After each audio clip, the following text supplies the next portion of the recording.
Forbidden Door, Money in the Bank, The Miz, Vince McMahon Oh God. news, CM Punk, Bryan Danielson, Logan Paul. A lot to talk about. Kevin, how you doing, pal? I'm great, pal. How are you? We gotta plug I'm, the Spotify stuff first. Let me answer. Go ahead. You answer my question. Go ahead. Go ahead. I'll just say before we get to the plugging, Kevin, I'm doing great. It's currently 3:24 a.m. here on a Wednesday morning in Australia. I think it's about -4 degrees. The YouTube listeners will be able to, viewers will be able to see me with my hood and big puffy jacket on. But that being said, Kevin, back to you. Yeah, we are at 12 5-star reviews on Spotify. 12. Hey, can we get 15? Is it possible? Can we get 3 more? As Like Randy Randy Orton. Orton, Come on. Come yeah, on. your favorite wrestler, Kevin Randy Orton. Come on, come on. Yeah, can we get 3 more? That's possible. But you guys are awesome for getting us past 10. So yeah. That's just unbelievable. The Spotify traction lately has been incredible. And yeah, everybody's gonna see Hoodie JTE. All of the video viewers. So yeah, we got Hoodie JTE in the building, pal. I'm repping Dwayne the Rock Johnson. Got the Rock the Croc gym shirts, pal. Kevin, if I wore just like a wrestler, if I wore what you were wearing right now, I'd get hypothermia mid podcast. Like I would, my body would shut down.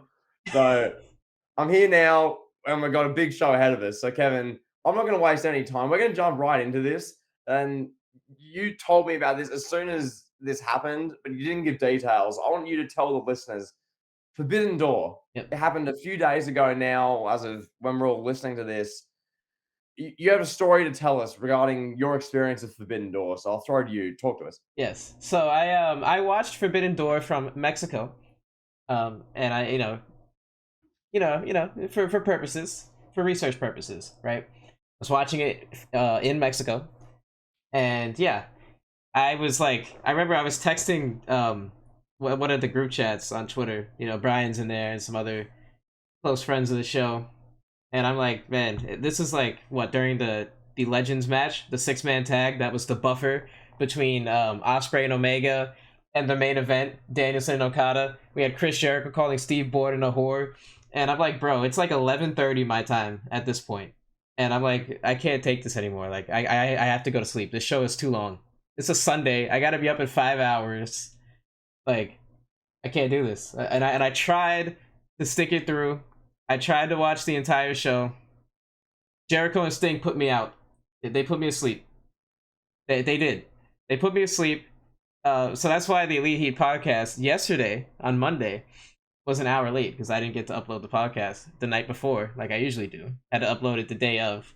So yeah, Tony Khan put on to some a sleep-inducing show, and I'm not saying that disparagingly. I'm saying that because it's a Sunday, and the show is 4 hours long. We got 10 matches. Jeez, man, it was crazy. But I did wake up in time to catch Danielson and Okada. I watched that like half asleep, and I watched it again, and I thought the match was good.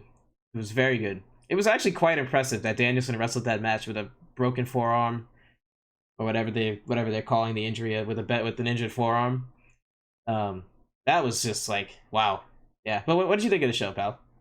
With the Danielson thing, do you know when he actually like broke it or when he did it? Because I was watching it. No, I watched this back because I didn't watch this live. I watched it in hindsight. Everyone had told me, "Oh my god, Brian, yeah, he broke his arm. Oh my god, oh my god."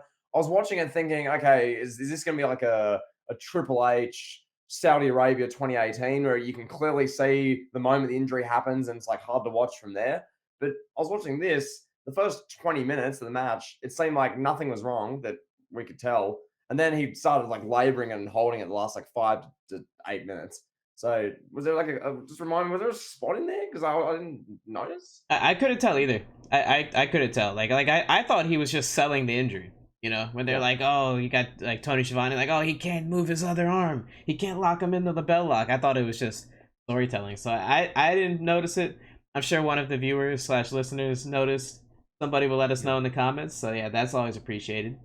And I want to talk a little bit about the show in general, just overall thoughts on Forbidden Door. I thought it was pretty good. As somebody that watched just about the whole show, I thought it was pretty good. Really, the only match I missed was that Legends match, and it was so atrocious that it put me to sleep. But we knew that going in.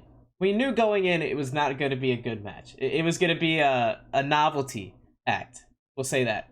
But overall, I thought the show was probably maybe I'd give it like a 7 out of 10. You know, it was good. It was solid. The opening match was very good. MJF came out trolling. What'd you think of that? What'd you think of MJF's attire? Loved it. Hilarious. That sort of stuff's great. It's just, acknowledging facts in many ways, but like doing it in a heel MJF way. It played to his character. So I thought that was really good. I like that they had him open as well. And the whole thing was that I'm going to open, I'm leaving because I don't want to watch just indie matches. I don't care. See ya. Like, I thought that was really well done. And just generally, I'll give my brief thoughts and throw back to you for your thoughts. I thought the show was pretty well done. I thought it was better than the NXT Worlds Collide shows we had a couple years back. I thought this was just like presented better.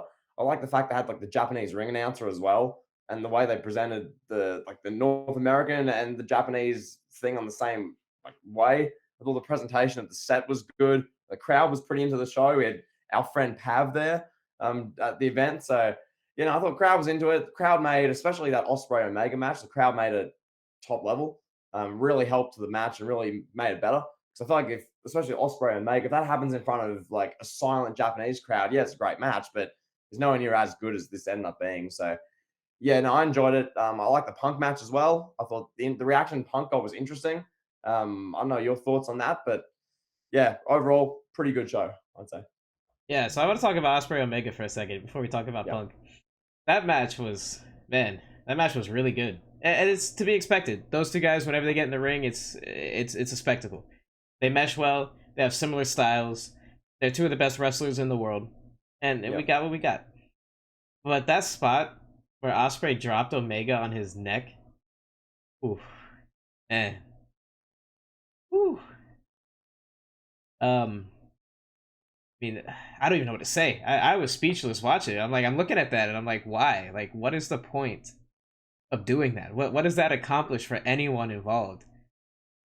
Kenny Omega is, I don't want to say he's the face of AEW, but he's one of the faces of AEW. He's one of the reasons why we're here. He has nothing left to prove. One.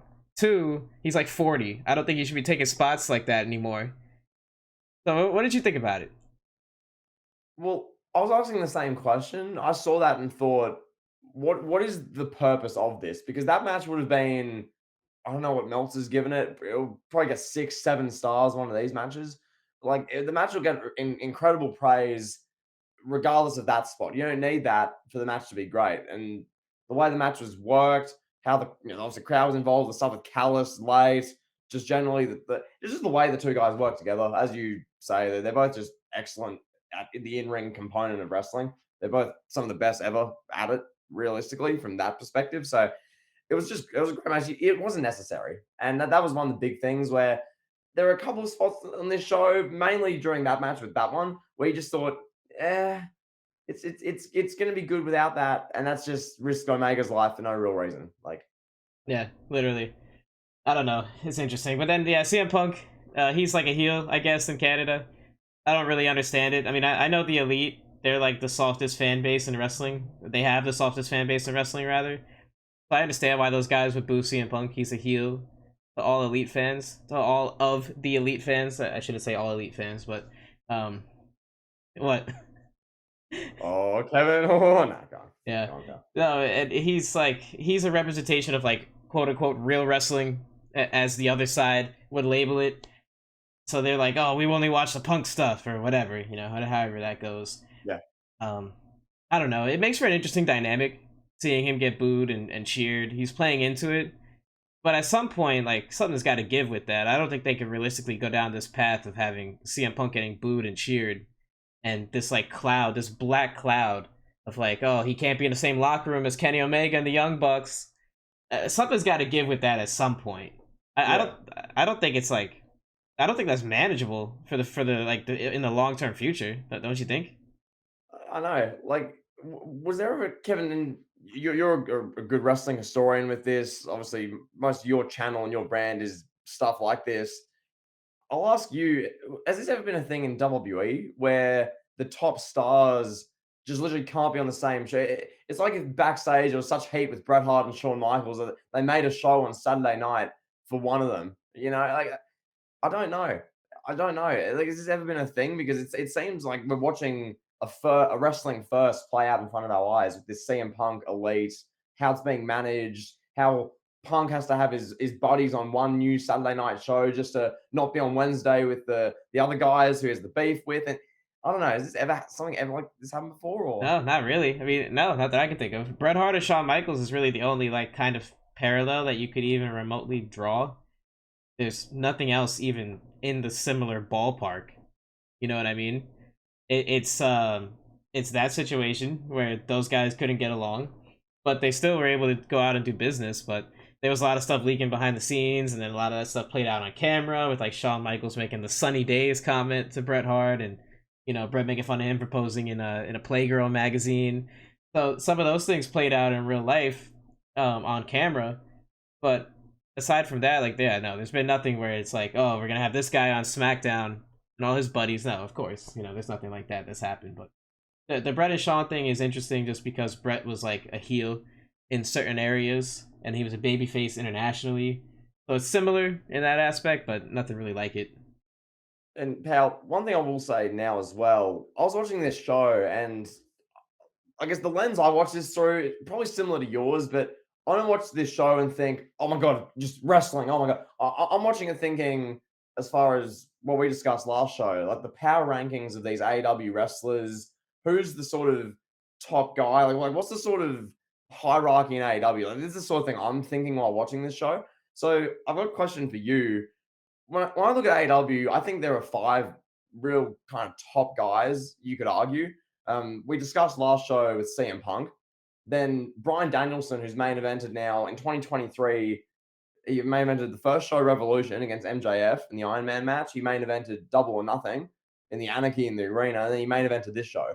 So Brian Danielson's main evented all three this year. So his name should be up there. Kenny Omega, as you touch on, he's one of like the pioneer faces of the company. MJF's the world champion, and John Moxley's like been the heart and soul for 4 years pretty much. So those five names: Punk, Danielson, Omega, MJF, Moxley. Question for you, and then I'll I guess answer in return.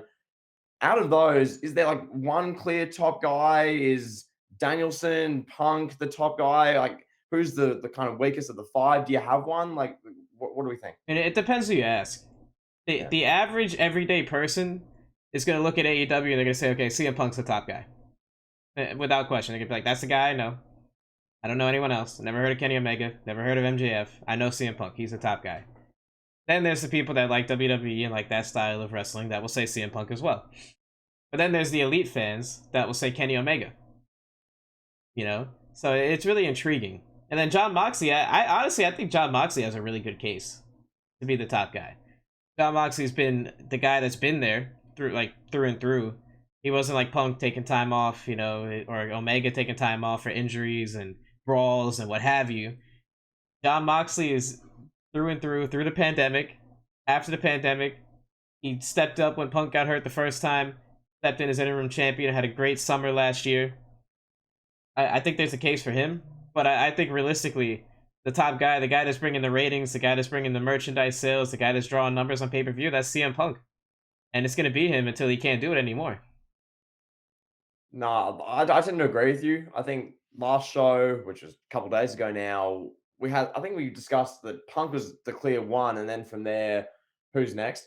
And yeah, watching that Brian Danielson Okada match, especially the video package they had where it's like, yeah, Brian Danielson, I'm the best wrestler. I'm out here hiking in the mountains. I'm in the desert. Okada, the rainmaker. There's like no rain in the desert. I'm the best in the world. Yada yada. Then he comes out the final countdown. They do the match. And he wrestles through the injury. And I was watching that thinking, like Brian, as I just said, is main evented literally every AEW pay per view this year. Clearly, Tony Khan views him as like the absolute best of the best, and he's, I guess, in that regard, the face or the top guy, one of them in the company, because he main events every pay per view. So I found that interesting. It just really kind of hit me that yeah, Brian's main evented every show this year for them. That's pretty nuts. And then the rest of it, yeah, MJF is the world champion. We'll see with him. I feel like what happens with this whole contract situation when that comes up, and whether he extends the AW or whether he goes to the E, that'll define his legacy. I feel like where he goes from there, and we're really kind of in a holding pattern until then. But yeah, Kevin, I don't know. I've had an interesting discussion. It really is who you ask. Some will just say Omega no matter what. Omega's the best wrestler there by far, and you can't tell me otherwise. That's what a certain portion will tell you. Some will just tell you it's Punk and there's no debate. Others will say Moxley.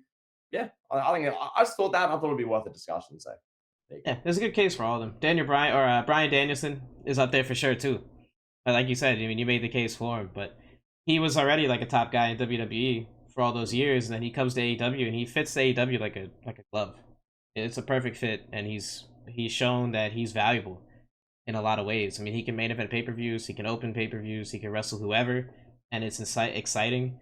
He's a guy that can have dream matches with anyone that you want. You want to put him in there with Omega, build that as a dream match, just have them wrestle for the sake of them wrestling. You can do it. You Yeah, put him in there with Moxley. You could put him in there with Punk. They haven't even done really. They haven't done a lot of things that they can do with yeah. Danielson, and we're still we still have a lot of time to go with that. But yeah, I mean, anything else you want to talk about from Forbidden Door? Did we miss something?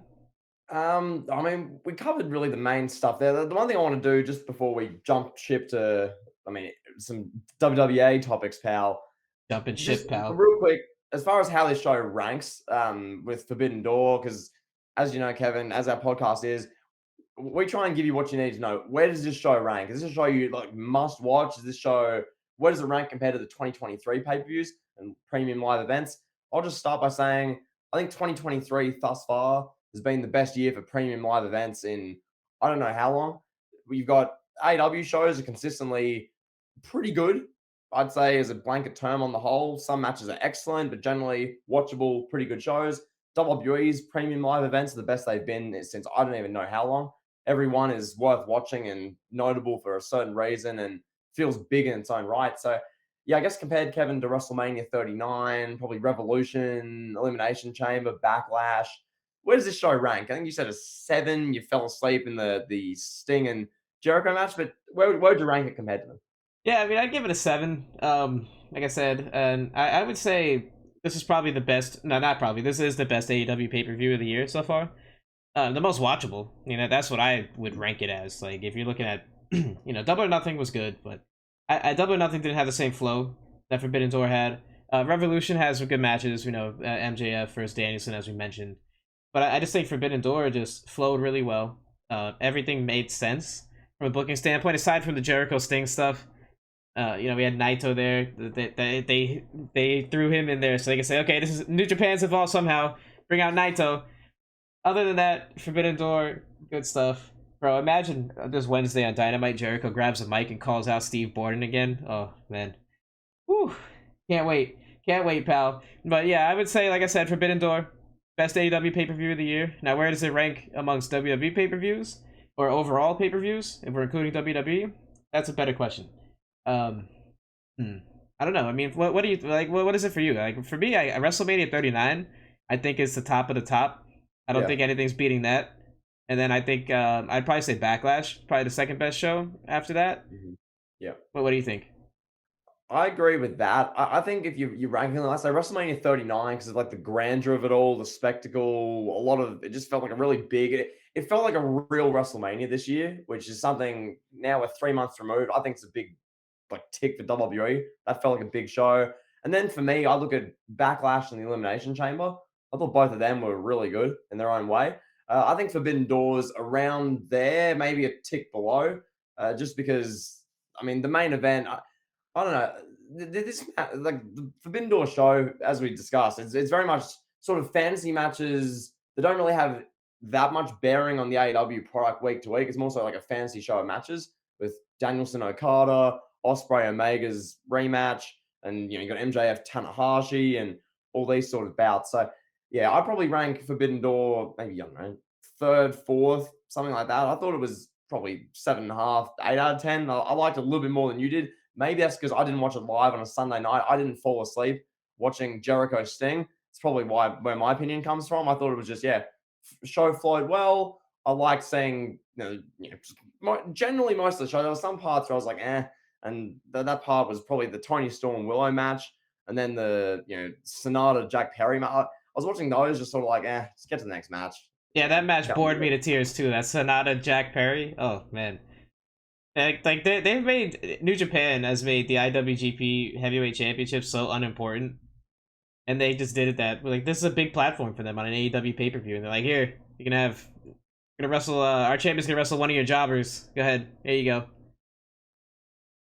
Yeah. No, but I think they could cut off like 2 matches from the main show, and this would have been probably an 8.5, 9 out of 10, I reckon, because it's those sort of matches. It just made it drag a bit, and for you watching this live on a Sunday night, you need to be up in 5 hours, and you're watching, yeah, Jack Perry wrestling for this title that's felt meaningless for in like a 12, 15-minute match. You're just like, "Get on with it. Just get on with it. Come on. Come on. Get on with it. Get on with it." Come on. It's come on.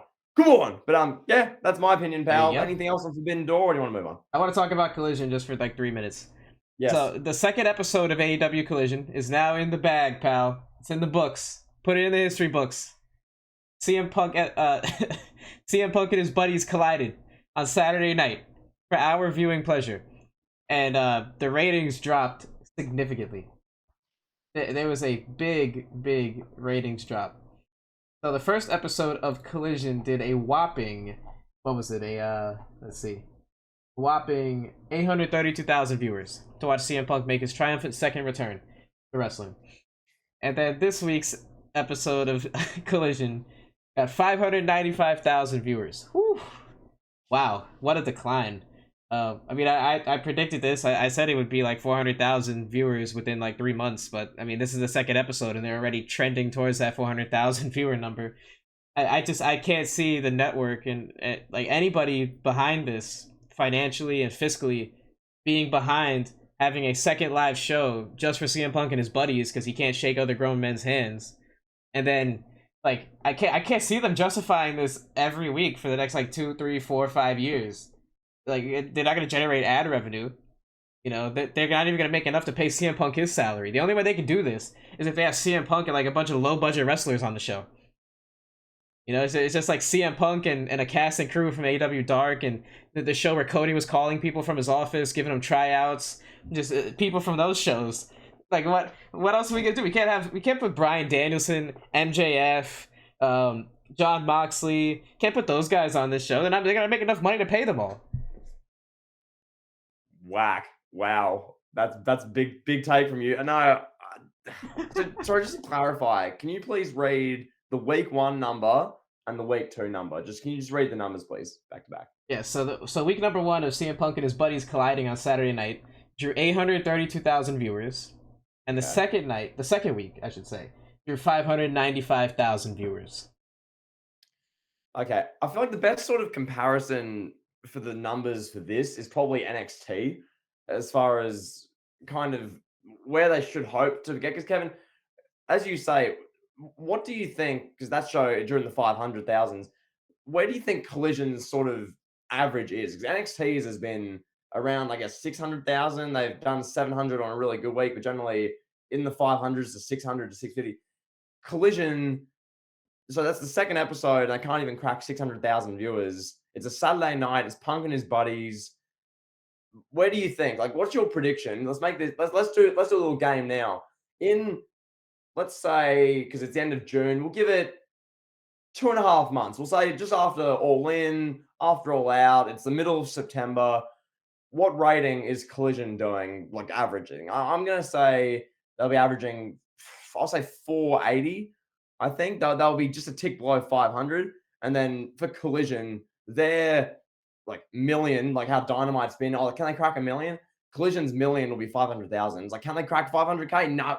Collision 474 this week. Haha. I think it'll be something like that. So that's my prediction, Kevin. What do you think? In 2.5, 3 months, what are we talking about for Collision ratings? Yeah, I think they'll be sitting at like 430,000. I think that's the number I would put them at. I think their million would be like 700,000. I think that would be like the absolute peak, or maybe they'll hit like 750 or something, but I don't think they're gonna come close to that 832,000 viewer number. I don't see it. It's not plausible to think that's gonna happen on a Saturday night every week. There's too much competition on a Saturday night. Too many things to do. But yeah, you compare them to NXT. And NXT is not paying Cody Rhodes $4 million. WWE's not paying him $4 million to go strut his stuff out in NXT on the USA Network every single week. Like, it's just I don't know. I don't know how Tony Khan swung that deal, bro. I don't know. Shout out to him. I guess the network owed him one for taking Dynamite off TNT. That's the only thing I could think of. Yeah, no, that's a good point. And yeah, we can move on, but yeah, Yeah. All no, right, pal. that's So I tough. got a news story that I want to break to you, pal. Yep. The Miz Hmm. feels like he deserves his respect, pal. He won an episode of Raw Talk. So this is what, 8 years, 7 years removed from his infamous SmackDown promo where he got beat red and yelled at Bryan Danielson. So I got a quote for you. This is from The Miz. All right. Tommaso Ciampa confronted him on Raw yesterday. And this is what Miz had to say on Raw Talk. Ciampa confronted me? Question mark. He sucker punched me? Question mark. I had my arms wide open. My good buddy, my friend, Tommaso Ciampa is back in WWE. Give me a hug, buddy. He sucker punches me.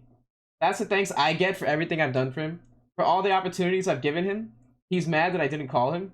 Oh, he didn't call me. He didn't text me. Boo freaking who. I don't call anybody. You call me. We were just in Cleveland, my hometown. You think I called any of my friends that I went to high school with? My longtime friends? No, I don't call them. They called me. They want to hang out with me. I'm the superstar. Do we understand that? Put some respect on my name. I am tired of the lack of respect that I get. I'm the two-time Grand Slam champion. What's he done? Granted, he is an immense talent. There is no denying the talent that he has. But he has not done it here in WWE. I am the veteran. Anything else? No, because you don't matter. I matter. So the storyline here is that The Miz is like this grandiose veteran. You know, he's like Kobe out in the court, showing like a young Nick Young. You know, he's showing Nick Young like how to do moves, pal. Like, watch me. Yep. I'm the guy. You know, Yep. we're gonna do sprints, suicides. And that's kind of what they're going for with this storyline. It's just the Miz. The Miz being portrayed at this light. It's weird. This guy was like a comedic relief for like 10 years in a row, and now he's out here big leaguing Tommaso Ciampa. Like, I don't get it. He's presenting himself like he's a tribal chief. Like he's this big time superstar. Kevin, this is the guy who forgot the phone number for the Divas search. Yes. This is the guy who every week, Miz TV pal, it's the Miz. You know, this is, and you talk about the respect thing. Kevin, I'm going to real quick, this will take like 20 seconds, read the Miz's resume because he touches on here. This is the Miz. This is a guy who many have said he can't wrestle. His like there's no real memorable segments outside of him yelling at Bryan Danielson on a backstage SmackDown segment 7 years ago. This is his resume. Two-time WWE champion, 8-time Intercontinental champion, 2-time US champion, 4 WWE tag titles, 2 SmackDown tag titles, 2 World tag titles. He's won the Money in the Bank. He's won the Mixed Match Challenge, which means nothing. 25th Triple Crown champion, 5th Grand Slam champion, first 2-time Grand Slam champion. He's won some Slammy awards. He's done all this. He's been in movies, straight to DVD, bargain bin films for WWE Studios. He's had his own like game show, reality shows, Power, Miz and Mrs. All this 15, 20-year career, and we don't really care. And I guess the Miz is talking about the respecting the promo. No, why should we have to show you respect? I get this is his heel thing, but why should we care? Just as a genuine question. Like I don't know, Kevin. You've been an arduous, tried and true Miz fan. You've grown up. You've been watching Miz. You've said, "Mom, Dad, friends, come on, come over, come on." Miz is on the screen. Miz is on the screen. Kofi King. It's the Miz TV. Come on. Get the popcorn. Get the chips. Come on, get the enchiladas. Come on. Shh, shh, shh. Miz is on. Shh. That's been you, pal. So talk to us, pal. Miz 2023. This is his grizzly veteran gimmick, I guess. I don't know. Yeah, I'm the guy that nearly had a stroke while reviewing Elimination Chamber 2021. That review changed the course of my entire life. Literally changed the way I think about everything now. You know, so maybe I'm not the right guy to talk about the Miz. Maybe, who knows? But I mean, this is ludicrous, bro. It's ludicrous. Enough. enough with this guy. You know, I just I don't get it. The whole thing, like the whole "I deserve better" promo. You deserve what? What do you deserve? You've done it all. Literally, you've done it all. You named the whole resume. Now, can you tell me any memorable moment from one of those 8 Intercontinental Championship reigns, aside from yelling at Bryan Danielson and a good match with Ziggler? Can you tell me any memorable moments from those 2 WWE title reigns? No, you can't. Can you tell me any memorable moments from any of those 8 World Tag Team Championship reigns? What, like a good YouTube segment that him and Morrison shot on their iPhones in like 2008? Like, the guy is the epitome of average, which is fine. Nothing wrong with that. A guy like The Miz does well in corporate America. You know, this is what The Miz is in a real life job. Let's say you work at Google, right? The Miz is the guy that's 64 years old, that's been working at the same cubicle for 35 years, that clocks in on time, doesn't complain, does what the managers want him to do, and goes home on time, and is like, helps people with like any questions, like, hey, you got a question, you need help dealing with this problem? Yeah, I got you. That's The Miz. Nothing great about him.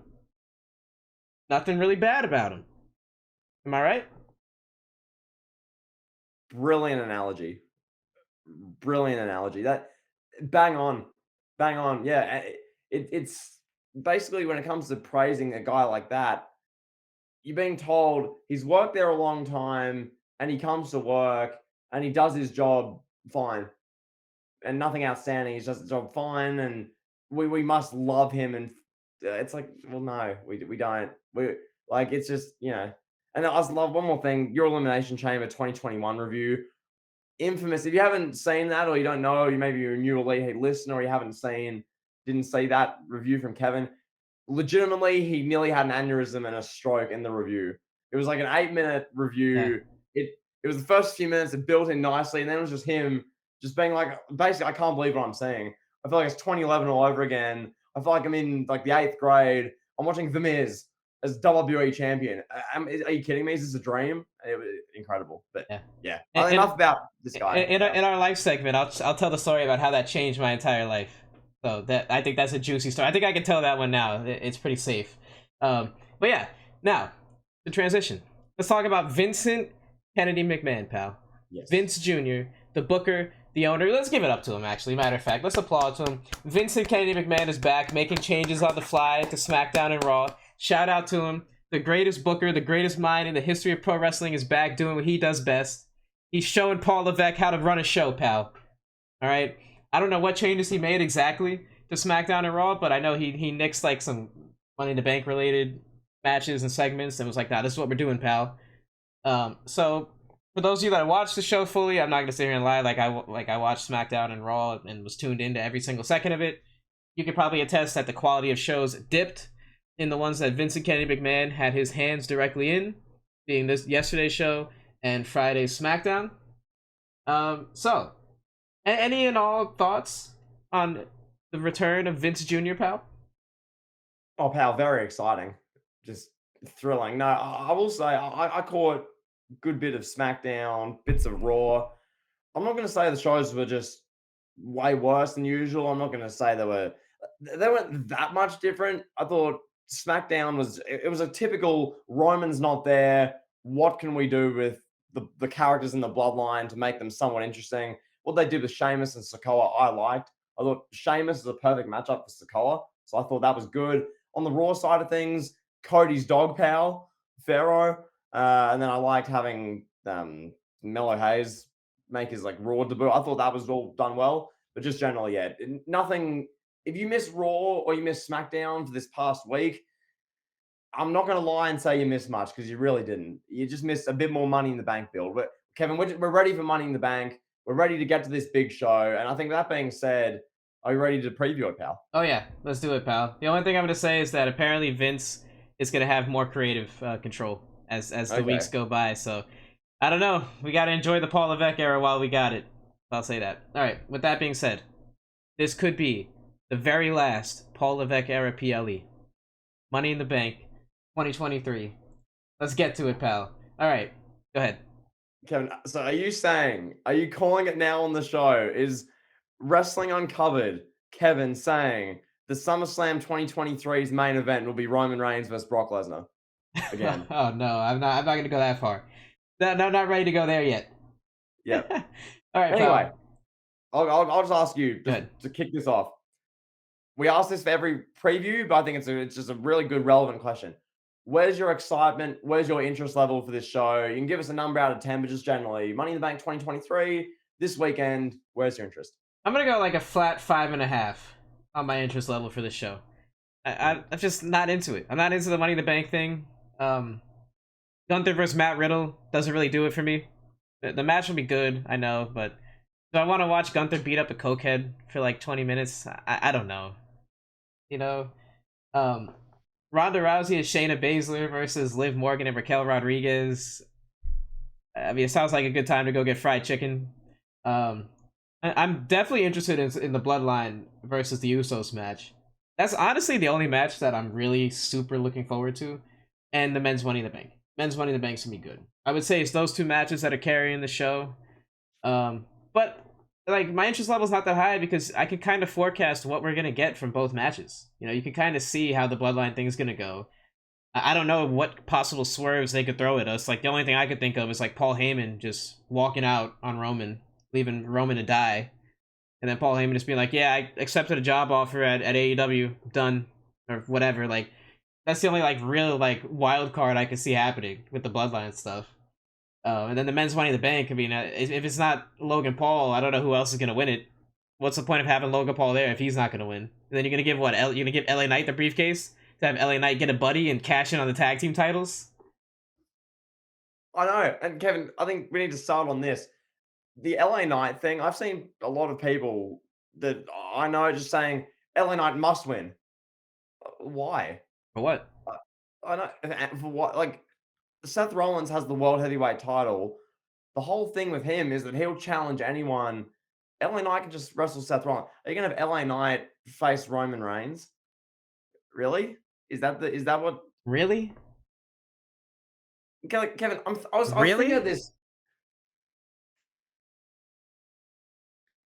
Kevin, I was thinking about this when I was driving home, just in preparation for this podcast. I'm thinking to myself, so you're telling me WWE, this is Nick Khan's company. Nick Khan talked for years in interviews, Kevin, about how they want mainstream appeal, That's so wrestlers like funny. Logan Paul, wrestlers who are sort of, I guess, more household names in that regard, being in WWE, Bad Bunny, Logan Paul, these types.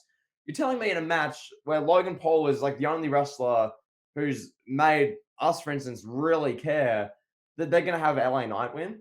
Like, LA Knight's getting good crowd reactions. Don't get me wrong. This isn't an LA Knight hate on him fest. I think he's really good, but you really think LA Knight's going to win a match in Money in the Bank where Logan Paul's in it? You think WWE's not going to have Logan Paul win Money in the Bank, then come out with the briefcase saying, "I'm the Money in the Bank holder," and he's like all hyped and he's saying, "I'm going to cash in on it." That's just where they're going to go. It just makes sense. So inevitably, when there's backlash, LA Knight didn't win. He was screwed. But okay, cool. He was screwed.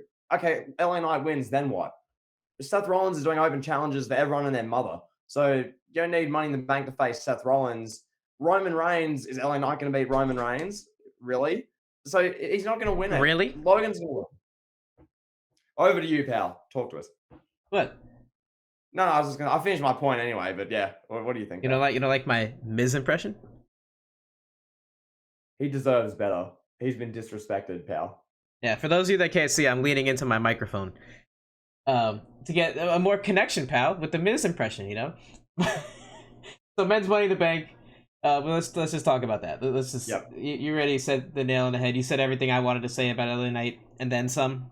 So I'll add this. The match is gonna be fucking fun. It's gonna be fun. And pardon my French. It's gonna be a fun match. Ricochet, Logan Paul, Damian Priest, Butch, Santos Escobar, Nakamura, and LA Knight. And not the most star-studded cast and crew, but damn, all those guys can wrestle, man. All of them can wrestle. It's gonna be a hell of a match. It could be one of the best, if not the best, men's Money in the Bank ladder match that we've ever seen. When it's all said and done, who knows what these guys are gonna do? You know, we might get like a Jeff Hardy WrestleMania 17 like spot from Logan Paul. You know, Logan Paul's holding on to the briefcase. Boom, Ricochet kicks him off the briefcase. They both fly down from the heavens. Who knows? Who knows what's gonna happen? Well, Kevin, I'll just say one more thing on this because I know personally I discussed near enough all the spots and everything about this in our last show. What I will say is this: we discussed Kenny Omega and how he didn't need to take that spot. Like he's already an established guy, and in that Forbidden Door match, was it really necessary? The wrestlers in this, Logan Paul aside, I mean, and Damian Priest sort of, but he's not really made yet. This sort of cast of wrestlers, none of them are Roman Reigns. None of them are Cody. None of them are Seth Rollins. They're not, I mean, besides Logan Paul, none of them are like the top stars who just don't need to do a big spot to make the career. Basically, what I'm saying here, Kevin, is that in this match, a wrestler like Butch, a wrestler like Ricochet, maybe Nakamura, but Santos Escobar, wrestlers like that, if they do some like dangerous, oh my god spot, that's like legacy career defining for them. For someone like Butch, if he does some insane ladder spot like that, like a Jeff Hardy spot from like the 2000s at the ladder, you're going to look at Butch and that'll be what you define him with. So in many regards, like that match, that's what's going to make this so good, I think, because these guys aren't established. They're not going to play it safe. A lot of these guys, they're just going to go out there, balls to the wall for 20 minutes, do whatever insane spots they can do with a ladder because they're trying to make their careers, which is what's going to make the match so fun. Logan Paul will win. Don't be surprised when he does. If LA Knight wins, I'd be shocked. I'm being honest. I think if he wins, it'd be like, well, what? Huh? Because he's okay. The crowd's cheering him and saying, "Yeah, awesome, great." He's copied The Rock's mannerisms, move for move. Cool, awesome. But he doesn't need to win Money in the Bank. Logan Paul's going to win. So, yeah, that's all I have to say, pal. Anything else on that, or can we move I on? just want to say about the LA Knight Rock thing. The Rock copied Ric Flair's cadence. I'll just leave that there. I digress. Now, Mhm. let's talk about this one. Cody Rhodes versus Dominic Mysterio with Mami in his corner. This is a singles match. I don't really know how to describe this match. I don't really know what to say. It's Cody versus Dominic. And like if you're asking me, like someone like if let's say I watch the show with like a family member, they're like, why is this match happening? What would you say? I'd be honest. I'd say they're trying to get through to SummerSlam, where they're going to do Cody versus Brock. Cody's the biggest baby face in the company. They're just trying to get him on the show somehow against someone who's, I guess, fairly relevant with Dom Mysterio. He gets good heel reactions. Pretty much just a filler biting time match. The match will be good, no doubt about it. It's Cody and Dom. They have the UK crowd there booing Dom. Knowing that crowd, they probably think of some hilarious chants. Expect Dom is a wanker chants. Expect that. Expect some general stuff booing Dom. Dom sucks. Dom sucks. Boo! Like Dom will take off a bandana or he'll do anything. He'll like play with his elbow pad. Boo! Like stuff like that. It'll be funny, but yeah, that question, why is it happening? I couldn't really tell you. They did some Miz TV segments. They did some promo offs in the ring. Basically, Dom's a disrespectful heel. Cody's trying to get through to SummerSlam. Yeah, that's like all it is. So yeah, my point being, you got to the point I was trying to make, is that they just had nothing else to do with Cody. You know, they didn't want to have Cody versus Seth Rollins. They didn't want to burn that real quick. Just have Cody go in and lose to the world champion, and they don't really have anything else for him to do. They didn't want to put him in the Money in the Bank for some reason. I guess that would have casted a shadow over it because then you'd be on the show screaming Cody needs to win, and that would be the narrative going into the pay per view. So maybe that's why they didn't do it. But yeah, it's just a match here for the sake of having a match. Cody versus Dominic should be maybe like a 3.5 star, maybe 3.75, 4-star match.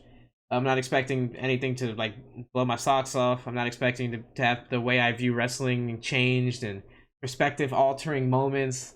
This is not gonna forecast a new future, a new style of pro wrestling, a new style of promos, nothing like that. It's just gonna be there on the show.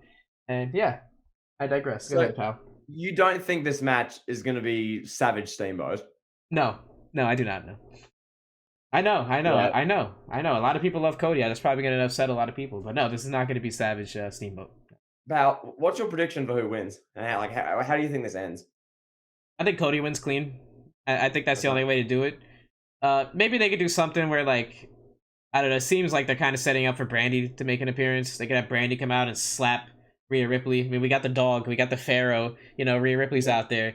Brandy comes out, yeah. slaps Rhea Ripley. Dominic's like, "Oh my god, he hit my mommy!" And then Cody crossroads him 3.5 times, and boom, get a 1, 2, 3. I really don't know. Like, I want to say that WWE won't just have Cody crossroads Dominic stand on his chest like 10 minutes in and just be like, "Yeah, I'm the guy. This guy sucks." I don't think they'll do that to one of their like up and coming heels, but what Right. else can they do? They can't have Dominic beat Cody, right?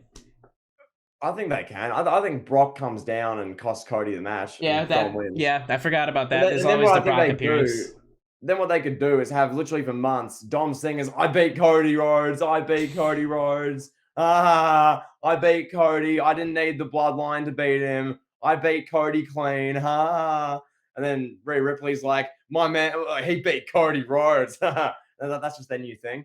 Even though it'll probably be because the referee's down, Brock hits like 4 F5s and like elbows Cody, and Cody's laid out, and they cut backstage, and Pharaoh's barking. Like, I don't know.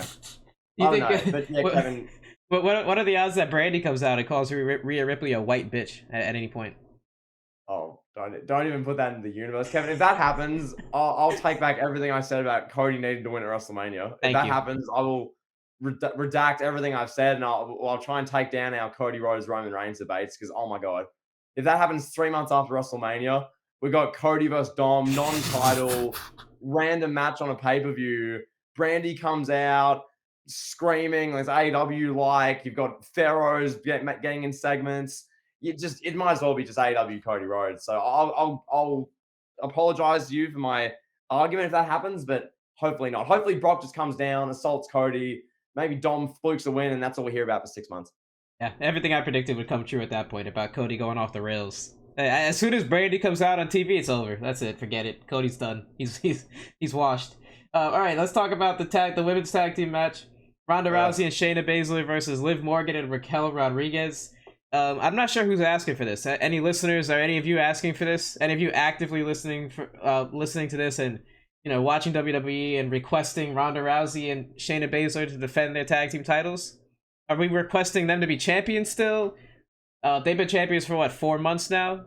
3 months, and they haven't done anything. So I don't know. Can you tell me one thing that Ronda Rousey and Shayna Baszler have done since winning the women's tag team championships? All I can remember is the match they won the titles in at WrestleMania, Mm-hmm. where it was like 8 minutes. The crowd is not into it. You're watching it. Shayna Baszler's just apparently injured. Ronda just comes in for the first time in the match, locks in an armbar, and just wins and walks off.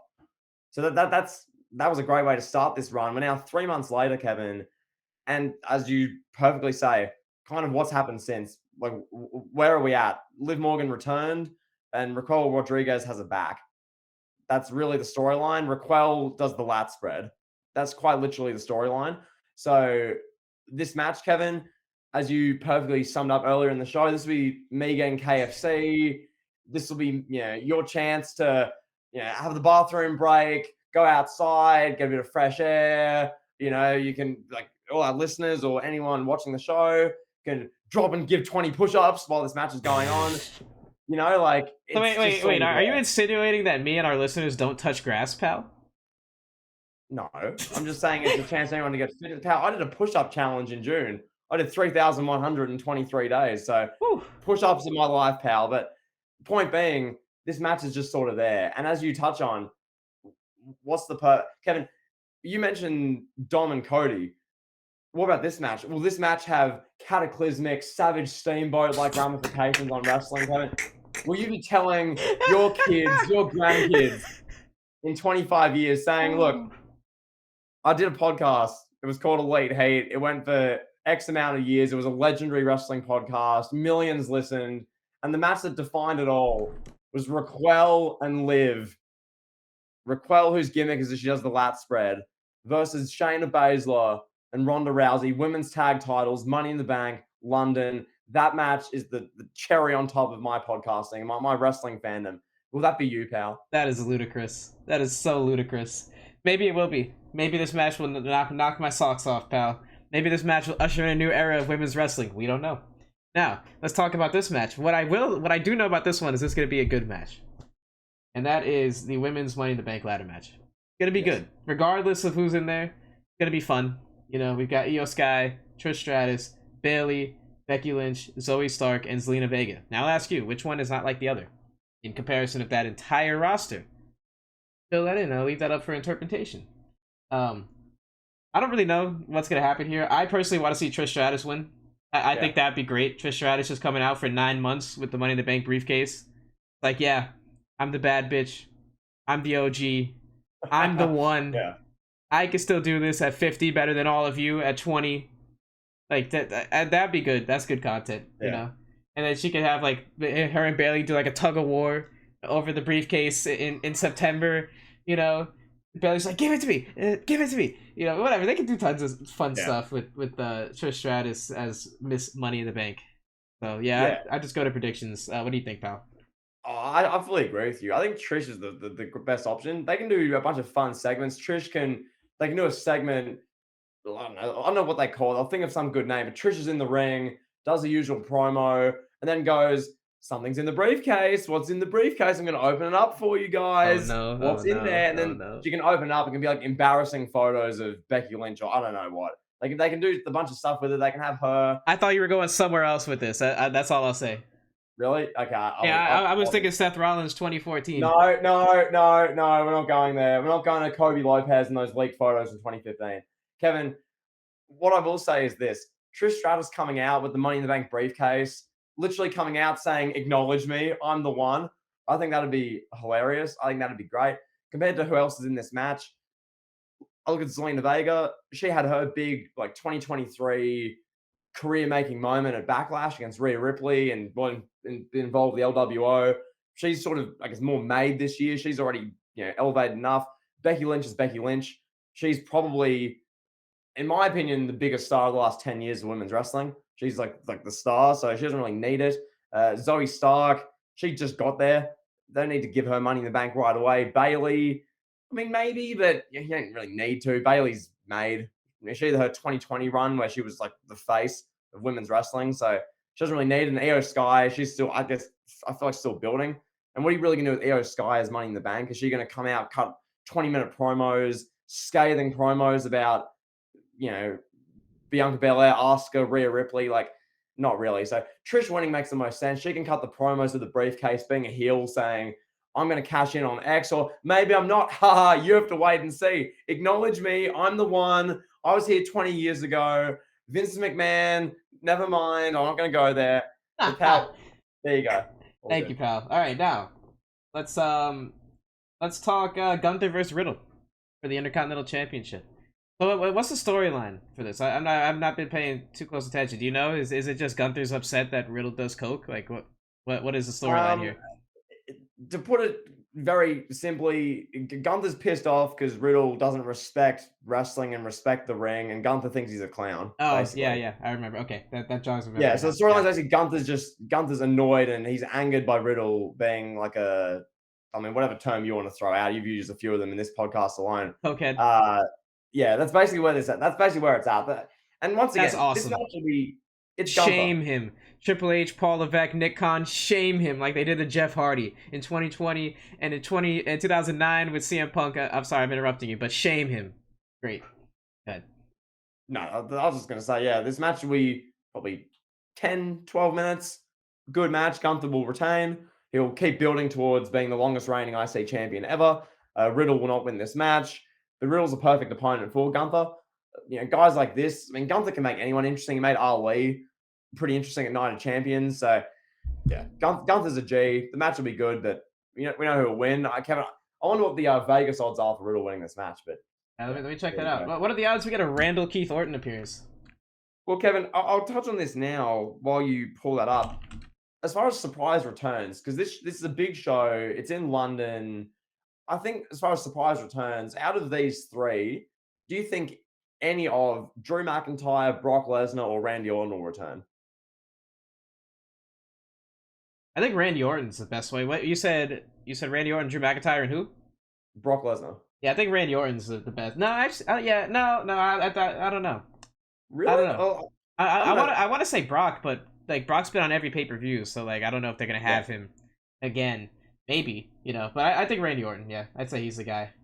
All right, Yeah, let's I see. think. I mean, we'll get to Oh, go ahead, the go ahead. next match. I'll discuss that more. Yeah, pal. What are the odds? What is Vegas saying? Do Whew. Vegas think Matt Riddle will dethrone Gunther? They got the Cokehead at plus 700, and then they have Gunther at a minus 2,000 favorite. Wow. Gee. Wow, that's very profitable, pal. You got to bet $2,000 to win 100. Nice. That's great. Yeah. All right. It's free money at least. Free money. So there you go, pal. But that being said, I want to move on to this match because this is a match which Seth Rollins, Finn Balor. This is the match we're talking about here. This is for the WWE World Heavyweight Championship with Seth Rollins and Finn Balor. This is, I mean, Rollins is once again pretty over. He's getting good crowd reactions. Balor, he's still the Judgment Day leader. There's been friction in that group. They've built this up decently. It hasn't been like an incredible build, but it's got segments each week. They're selling real legitimate beef between the two. Rollins saying that he's going to finish what he started in 2016. Balor saying, I never lost the title 7 years ago. I deserve a match. Is what it is. I remember in 2016 when Finn Balor walked in the door and within 5 minutes was gifted the Universal Championship. I was like, what the hell? I was like, this is a joke. What's he done to deserve this? That was my reaction. I just gradually stopped watching Raw altogether. That was my response to Fergal being gifted a championship as he walked in. Now we're 7 years later. Finn's more established. He's had a main roster career. He's a made guy in many regards. Seth Rollins is the champion of the now. Kevin, I'll throw to you. What's your prediction? What do you expect from this match? I wonder if Seth Rollins will try to injure Finn Balor again, like he did at SummerSlam 2016. Who knows? What's going to happen with that? But the match, I mean, it was good in 2016. I thought it was a damn good match. So this one should be better. Both these guys are better. They're now veterans for another 7 more years. Like you said, Finn Balor is more established. He wrestles at WWE style a lot better than he did at that time. Seth Rollins is in his absolute peak. He's the 1B or whatever, the number 2 to Roman Reigns, however you want to classify them. And he's very much on Roman's level. He's very much like at the top of wrestling right now. You're making faces, but it's true, pal. He's not on Roman's level, but carry on. He's there. I mean, he's not better than Roman, but he's in that conversation. Come on. You don't even like Roman. Stop defending him. You don't even like him. I don't want to hear this. You're not a Roman Reigns fan. Slanderous thing You're to a say. Cody Rhodes fan. You? You're a Cody Rhodes fan. You're a Cody Rhodes fan. You're not a Roman Reigns fan anymore. I have archives of footage of you criticizing and just dethroning the name of Roman Reigns, pal. You've washed his name through the mud, just completely dragged it through all kinds of mud and rocks, pal. I don't want to hear it. You're a Cody Rhodes stan. Now, back to the glasses back on. No, carry on. Back to this match. Seth Rollins, Finn Balor, Fergal, your favorite wrestler, Fergs, your boy. The one who aired his nuts out on a live SmackDown in July 2021. Another life-changing experience for me. I remember watching that live. I was just like, what am I watching? This is the guy who's being inserted in John Cena versus Roman Reigns, the two biggest stars of the last 25 years. And you got Fergal airing his nuts out on SmackDown. I'm getting PTSD. I have so much PTSD right now. Nonetheless, Kevin. Oh my god. Carry on. Yes. Whew. Okay, where were we? Seth Rollins versus Finn Balor. Singles match, World Heavyweight Championship. Seth Rollins is gonna win. Heavyweight championship. Yes, heavyweight. Yes, we gotta emphasize that. Seth Rollins is gonna win in a convincing fashion. I don't think there'll be any. Well, maybe there'll be interference, maybe, but I don't think there'll be interference. I think this will be just a straight up one-on-one wrestling match. Probably go like 25 minutes. It'll be hot and heavy, high octane, a lot of action. It'll probably open the show. That'd be my guess. And I'm here for it. I think this is going to be one that people look at. It's like, wow, that could be match of the year, at least from a WWE standpoint. I think it when it's all said and done, I think it could get there. All right, pal. Are you ready to talk about... Now, I'll say one more thing before we move on. Go ahead. My prediction for this, I think... Pat, what do you mean, Pat? No, I think it's serious here. I think Rollins will win. And then after the match, he'll be, waving the title around or something will happen. And Drew McIntyre's music will hit. I think they'll do a Drew Rollins face-off, and then they'll set up the SummerSlam match between the two. That's what my prediction is. They're either doing the face-off at Money in the Bank or they're doing it on Raw. Because to me, Seth Rollins' SummerSlam opponent is clearly Drew McIntyre. If it's not, I don't really know where they go with Seth Rollins. Like Rollins can wrestle anyone. That's the beauty of Rollins. But a Drew McIntyre, Seth Rollins, SummerSlam, World Heavyweight title match, that just seems like the money match. So I we'll agree. see. I agree, pal. Yeah. All right. Got to keep it moving here. We're running out of time, pal. Yeah. So we've got the Bloodline match. The Bloodline Civil War. Roman Reigns, Solo Sikoa, with Paul Heyman versus the Usos. Jimmy and Jay there, John, or Jonathan and Josh, as they told us on TV. What do you think? I'm looking forward to this quite a bit. As I'm on the same page as you, this is the match I'm most looking forward to. I love that where they've gone with this in the last month, especially. I think, as we discussed last show, this, or as I discussed personally, this Bloodline storyline, the last real month, it's really picked up because in the 2 months after WrestleMania, to me, I was like, what are they doing? Seriously? Like, what is this? Roman's just sitting at home racking up days. Cody should be champion. Our bloodline story is like Jey Uso, Solo Sikoa, and Kevin Owens. And Sammy's like, what's going on? That was my opinion. Now they've really amped it up. You got, Jonathan, Joshua. I love that. Joseph Anawai, Solo Sikoa. Heyman's like having breakdowns and he's smiling, then he's crying, then he's like angry, and it's great stuff. So yeah, I think this match will be excellent. I think it's gonna be really good. It's gonna be the match of the night. This will be the match that you talk about coming out of the show. This will close the show because Roman Reigns is involved. I don't know where they're gonna go with it, what swerve they're gonna pull, what lever they're gonna pull in this bloodline story. We know that it's gonna roll on regardless, and that this show, as has been the case to all the other pay-per-views, will provide something, whether it was a Jimmy Uso turn or whether it was Jay once and for all saying no to Roman, or maybe Solo teases he's going to turn on Roman, or maybe Heyman walks off. Who knows where they're going with it? Maybe Roman stands tall and dominates and wins, and they go from there, Kevin. I don't know. What's your prediction? What are your thoughts, pal?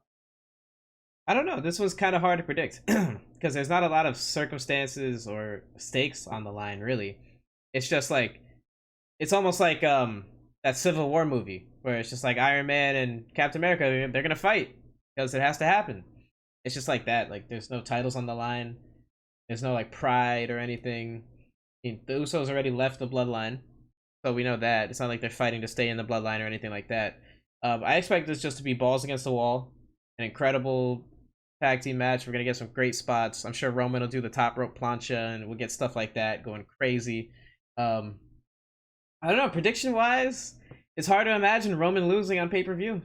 Yeah. I see it ending with maybe Roman spears both his cousins at the same time, stacks them, pins them, and he's like, "Yeah, yeah, I'm the tribal chief. Yeah, that's what you get. Yeah, Yeah. just like when we were kids, I used to beat your ass." Like, Yeah. it's just gonna be like that. I think. I think they're going to do something where either Jimmy or Jay, one of them either get handcuffed or they're in a situation where they can't, they're helpless basically. Maybe Solo like locks one up and like forces like one Uso to watch Roman just decimate the other Uso. They're going to do some really good storytelling stuff like that. It's a tag match, as I said, and we both agreed a few shows back. Roman, in many ways, is a better tag team guy. It really brings out the best of his character skill set. He's going to be talking a lot of trash, a lot of personal shots. He'll be chilling on the apron. They'll cut the camera to him and he'll be making some really arrogant face. He'll say some really personal stuff about Joshua or Jonathan. He'll say something personal. It's going to be really good. It's going to be excellent. It's going to be the match of the night. Maybe the match of the night will be the Spot Fest Men's Money in the Bank, but really I think it'll be this match. I think this will be the match we leave the event talking about. This will be the one we thought, oh my God, it's the most excellent. I think Roman wins as well. I agree. I don't think Roman loses again on pay-per-view. He lost the Money in the Bank in that tag match. I can't see him losing again. There'll be shenanigans in some way, shape, or form. It's a bloodline match, but Roman walks out with the win, I feel like. Yeah, that's it. Roman wins. Money in the Bank 2023. That's all she That's all she wrote. Ugh, I can't even talk today. 7 matches. Should be fun. All right, pal. Now, shall we talk about what did you pilot this? You have a pilot name? I piloted this segment. I called this our discussion segment around the world because I was like, we can talk about any topic. We're both on opposite sides of the planet. Why not? I like You it. know, because we could call it like Kevin's Corner, but like I feel like I could, No, that's bad. you know, That's bad. No. So Kevin, what I want to discuss, you touched on this earlier just before regarding your Elimination Chamber story. Yes. I think just tell listeners that, and then I mean, if that depending on how that goes, that can be like the main thing we talk about today. Then we can talk about what we had planned another time, or we'll see how it goes. But Kevin, Elimination Chamber 2021, you had a story to share. Talk to us. Yes, this was legitimately that review was like a pivotal point for me in my personal life. Like not no joke, no BS. I was so angry. Like you don't understand. I was so legitimately angry that I was angry at how angry I was. I was like, what is wrong with me? Like, why am I angry over a children's show? You know? I remember what was like that was what, a Sunday, that was like February, right? Yeah. So this was still pretty deep in the pandemic. Um and I was like, I don't know why, but my my ex at the time, she lived like near me before she moved, and I was like going to see her, and she was like, "Yo, you gotta relax, bro. Like, you gotta calm down." She's like, I watched that review. That's so unhealthy. One, like that's unhealthy. She's like, two, why are you so upset about a children's show? And three, it's like, you know, he's like in order for us to keep doing this, you need to relax. You know, like you need to calm down over wrestling. Like you can't be freaking out over wrestling. And then like me, I was like, nah, fuck that. Like I like what I like. You don't like me talking about wrestling, get over it. Like, you know what I mean? So, it was like one of those things. And then on top of that, it changed the way I thought about sports. Like I stopped getting so invested in sports. Like I stopped watching. I still get invested, but I stopped watching like the Mets and like the Knicks from the same light. You know, like more so the Knicks. I still watch the Mets and get heavily invested. I haven't watched them at all this season because they lose so much. Like I can't watch it. I get so angry. I'm trying to control that. But this was like a point where it's like, man, I really gotta calm down. Like this is so bad. It was so bad, bro. And I don't think I've done a pay per view review since then. I'm pretty sure. Um, like it influenced the whole change of my direction on YouTube. I changed, just like I stopped doing the bona fide heat stuff like shortly thereafter. Started doing the more journalistic, serious videos. Um, like the podcast, I don't know, our podcast lasted what, another maybe like 3-4 months after that. It was just like I was just done with wrestling pretty much after that, bro. Like almost, that was so, whew, it's cringy looking back at it, but I watch it now and I laugh because it brings me back to like a time in my life when things were so, I guess, simple. But it was so funny, bro. It's so funny watching that review. But yeah, hopefully that story was as good as I hyped it up to be. um yeah, go ahead. No, look, that's good to share. It's interesting because I remember that. I remember that was such a thing. I remember specifically that day. I'm at work. I check my phone. It's like 2:30 in the afternoon. I quickly just go to Twitter. I'm like, Elimination Chambers today. Anything happen? What's going on? I'll check it out when I get home, make a video or whatever. I look at it. The top thing was just that picture of the Miz with the title. I thought, oh my god. I'm like, I've got. As soon as I get home, I'm watching. I know Kevin's on a video here. This is going to be incredible. Yeah. And I watched. Oh, this is one of the most like the best. That's one of the best review I've seen since like the Bruce Blitz reviews from like a decade ago. It was that intense. That or Smart Busters reviews. Not that they're in the same ballpark. Those ones were like legitimately like hateful reviews. That's why it was funny. Your one was just it was like so impassioned. It Yeah. was entertaining, and because everyone at the time especially knew you as he's the guy who hates the Miz and yada yada. And obviously now, what is it, 200 bit years removed, your identity, yeah, it's journalistic, it's things I and most people didn't know, details, all that, well structured, formulated videos like that, which has changed quite a bit. But yeah, back then it was literally, yeah, Miz. It was, oh my god, Miz one that he's Kevin's just gonna go off. Yeah. I need to see this. What's he gonna say? And then the legendary review. I feel like I need to go to school and I'll go to bed and wake up for school tomorrow. It's the eighth grade. The Miz is WWE champion in 2021. The Miz, and then Yeah. proceed to go off. So no, yeah, it's just interesting looking at the arc of bona fide hate, wrestling uncovered, pal. Yeah, yeah. I can't go into too much detail how that affected personally, how that affected me. I think Mm, what I said is enough. yeah. Probably more than what I should say. No, But it's like your equivalent of when Cena lost at WrestleMania 28 and they have the video packages. That match sent my life into a tailspin. And you see yeah, like the articles of like Cena, he's like, he's sitting there in the video packages for WrestleMania 29. He's like, it's like the redemption thing. He's all, Cena's lost. He needs to redeem himself. He had a big personal struggle. had this professional issue, and now he's back better than ever. It's yeah, Exactly. Kevin's just living out a Cena versus Rock, Oh pal. yeah, this is the equivalent, the exact equivalent, pal. Obviously, yeah. But yeah, let me just add a little more tidbit to this. So that was the peak of my experience on Twitter. Like I think that was my absolute peak on that platform, part of the community. I had Mhm. like no joke. I had like I think I probably had like 1,000 notifications on Twitter that night. It was crazy. Like and I try to read all of them as I do. I had messages. I remember the group chats. I was in like 6 group chats. Every group chat was like, "Yo, Kevin's about to fucking die. I can't wait for this review. This is gonna be the craziest. Heat's review is gonna be crazy. I'm getting mentioned. Like people are mentioning me on the graphic of Miz with the championship, the picture of him with the championship, the clip. Like people are like, "Oh, I can't wait for your review. Oh my god, you're probably dying right now." And it was like, oh man, it was crazy. And I was like I said, I was so angry that like I was angry at myself. And I remember my ex at the time was so pissed at me because I was like, we were supposed to have dinner. I was like blowing her off. I was like, yeah, we go later, whatever. We'll do this. Like, just wait. Just give me some time. Show's almost over. I got to do a review. End up taking like a half hour, however long it was to do that review. She was so mad at me. Like, we got into this like big fight. It was crazy, bro. It was like all this over the Miz, and I was like, man, oh, what am I doing? Like, I got 1,000 notifications. People know me as like this guy that hates the Miz. It was really reflective times. Like, I'm too old, man. Too old for this. You know, too old to be known as a guy that hates the Miz. Yeah, that's the point. That's the point. Yeah, I just wanted to do No, something more yeah. like. I'm sorry, go ahead. I just want to do something more meaningful. Now I feel like the content I do on Twitter is now more meaningful.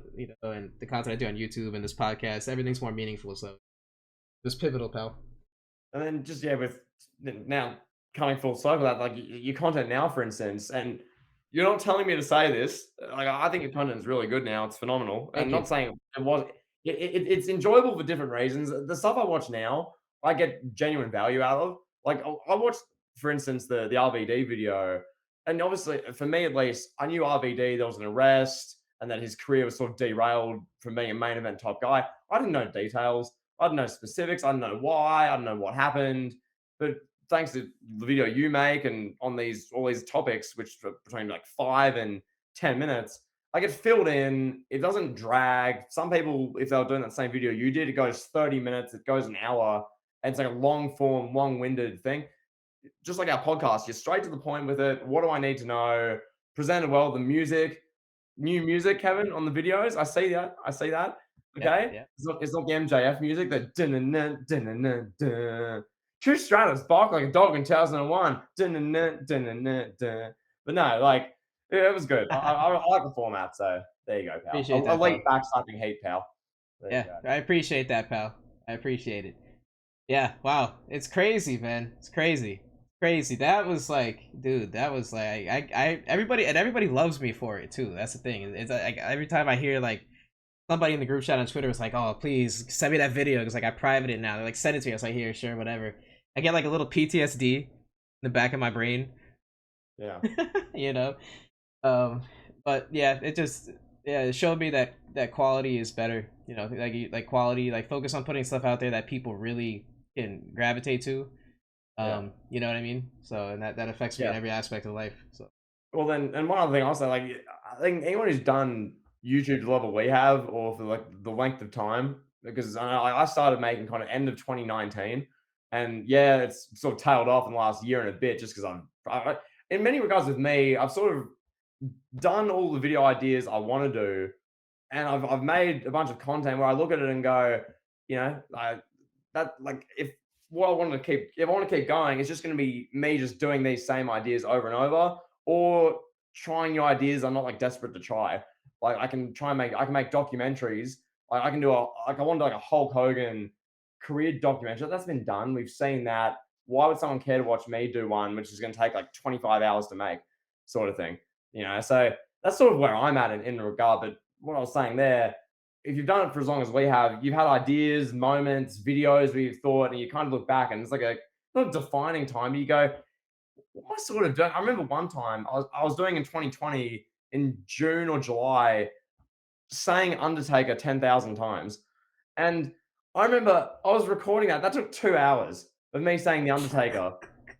And I look back, I'm like, Why not do that? You know, like some of the things you do, and it's all part of the big process and the big growth. Like, I mean, this elimination chamber thing for you's got you now to making the journalistic videos. Now, your schedule's a bit cleared a little bit, and you're making these consistent videos, and really found something that you're invested in making, which is why like your channel. I mean, I predict your channel is going to pop off sooner rather than later with the videos you're making. Hopefully. So there's that. For me, I'm sort of on the contrary, where I'm like, and many, I thought my channel's already kind of popped off in 2021. I've made the videos I really want to make. I've kind of put the videos like, what if CM Punk left WWE? These big what ifs. What if I took over? I've done 3 of them. I've done the big videos about WWE's best it's been in years. A heap of content. I've covered every base I wanted to cover. And now, as far as like the wrestling space, I'm like, I don't really feel like what do I still need to make, right? Because I look at someone like Superkick Studios, for instance, who listener of the show, shout out, he's Yeah, just shout out to pumping out him. consistent, incredible content. And I look at that and go, like, if I really wanted, if I had this like burning passion, I'm like, that's why I probably could be something like that, but I just don't have that same drive or desire to, right? Which is it's a bit like, oh, what if? But at the same time, I've made that call. I don't make the videos. You look at my channel, what's there is what's there. I don't pump out videos nearly the same as he does, or gifs, or these sort of people, right? And is what it is. I don't have that passion to. They do. So Are you done? Are you done making videos? Is that what you're saying? Are you retiring, pal? no. It's just as far as the consistency, as you've seen now, it was another burst about 4 5 weeks of I don't know how many videos I made, like 20 something. Made quite a few videos actually, and about half of them I thought were genuinely really good videos. So there's a bunch of good content there. I already uploaded more this year than I did last year, which is pretty crazy. And we'll see. I plan on making what if the pandemic never happened? That will happen. I'm making that. That's going to be like the That's big awesome. hour long, oh my God video that you're going to watch and go, damn, Jimmy's really good at making videos. But Yeah. outside of that, don't really have plans. So There you go. yeah. Yeah. No, I mean, I think for you, your content style, it's like you're like you change like as fast as the wrestling business changes. You got like a new gimmick or like a new idea, like when you were going in your prime. Yeah. You would be like, all right, this is the idea I'm sticking to, and then 3 weeks later, oh, going on this style of video. I'm gonna do whatever you did, like the Roman centric stuff, and then you like Yeah. pivoted to the what ifs, and then you pivoted to like the rivalries, and it Yeah. was just like it was cool, but it was cool, I feel like if you had stuck to one thing, maybe you'd have a different level of passion, maybe Yeah. Potentially. No, potentially I say that. possible, you never know. Yeah, I say that. But yeah, I mean, the main thing, I enjoy doing this like a lot. Like this is fun, like I feel like the conversation dynamic, the podcasting is something different. Because with YouTube, there's only so many times, in my opinion, I can just sit here 4 hours straight or an hour or just like pumping out a video. I feel like that's just sort of like, yeah, I feel I've sort of done that already, with my life. So this is something different. Like we've been uploading week by week. We haven't missed a Monday for Elite Heat since mid-January. And it's now literally July next week. So that's 6 straight months. Kevin, we've got, as we put in the community post, 3 months, next 3 months of week by week planned. And then about 6 months after that of like big time podcasting ideas. And where that goes, who knows? That's exciting. That's fun. That's interesting. So there there you you go. go. Yeah. So, there was a comment that I made yesterday on the Elite Heat um, Yes. video of the podcast that I guess you took exception. I don't know if I would say took exception, but Yeah. you want to speak about, pal? Yeah, yeah. So as we get now on seemingly most of our Elite Eight content, as I expected this, Yeah. someone commented just like, JT, when are you uploading again? Like, what's going on? Which is fair enough because it's sort of ambiguous. Like what's Jimmy doing? Like he uploads like every day for a month just about, and then we just nothing. It's like, what's going on? So we get the comment, like kind of what's happening. And then Kevin goes, quote, he's on the Elite Heat account. He's incapable of having 2 hobbies at once, which to be fair, as you'll say, this spawned off the back of a discussion we had probably like a month ago, just about Let me say. Let me interject real quick. He said this to yeah, me word for word. He said, "I cannot focus on the gym and making YouTube videos." So I just reiterated that. I was like, "Hey, can't have 2 hobbies." So yeah, which is where we're at a month ago. But essentially, Kevin, I do that much in my actual life. It's trying to, and with everything I've just discussed, with having felt I've done YouTube to the best of my ability for a few years, with where I'm at now, with enjoying podcasting more, I'm at the point where okay, I do X, Y, Z, and all this stuff. Eh, do I feel the need to do YouTube? Is that really something? Is that where's that on the priority list? So realistically, yeah, that comment you made, I looked at it at first. I'm like, oh, he's incapable. Is this a shot? Then I thought, as you said, I did kind of say that, but at the same time, it's just it's where it ranks on the priority list. And for me, yeah, making my own YouTube videos at the moment, I know this will disappoint, but it's not very high on my priority list. It's just Elite Heat is. So you get me talking about wrestling for an hour and a bit every other day, which is, I guess, a positive. But yeah, there you Yeah, go. yeah. I So, mean, I didn't mean it as a shot. yeah, Obviously, I just saw that comment, and I just saw that comment. And I was like, oh, I'll say this. Then I put my phone down. Didn't even think about it until I saw the uh, run sheet the next day. I was like, oh yeah, yeah, beginning of the downfall question mark. I yeah, was like, no, yeah, it's over, pal. yeah, Elite Heat's over. Um, yeah. no, I mean, I didn't. I don't know. I don't really. What's the word?